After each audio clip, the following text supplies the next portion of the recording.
এরপরে মামুন হোসেন আপনি জানতে চেয়েছেন মনের ভেতর থেকে খারাপ চিন্তা ভাবনা দূর করার জন্য কি করা যেতে পারে, এ ব্যাপারে পরামর্শ দিবেন দয়া করে। ভাই মামুন, এটা অনেকেই আজকাল জানতে চান। আমাদের মনের ভেতরে শয়তান নানা রকমের ওয়াসওয়াসা, কুমন্ত্রণা এবং বাজে চিন্তা প্রবেশ করিয়ে দিয়ে থাকে। এক্ষেত্রে আমাদের করণীয় কি হবে?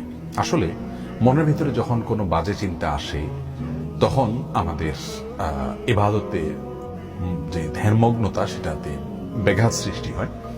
তো বাজে চিন্তা আসলে প্রথমত করণীয় হলো আল্লাহ রাব্বুল আলামিনের কাছে আশ্রয় চাওয়া। যে শয়তান আমাদের মনের ভিতরে বাজে চিন্তা প্রবেশ করাচ্ছে সেই শয়তান থেকে আল্লাহর নামে আশ্রয় চাওয়া। আউযু বিল্লাহি মিনাশ শাইতানির রাজিম পড়া, আল্লাহুম্মা আজিরনি মিনাশ শাইতান, আল্লাহুম্মা ইন্নী আউযু বিকা মিনাশ শাইতান বা আউযু বিল্লাহি মিনাশ শাইতানির রাজিম। যে কোনো ভাবে শয়তান থেকে পানাহ চাওয়ার যত দোয়া আছে সেগুলো পড়তে পারি। আউযু বিকালিমাতিল্লাহি তাম্মা মিন কুল্লি শাইতানিন ওয়া হাম্মা ওয়া মিন কুল্লি আইনিন লাম্মা। আউযু বিল্লাহ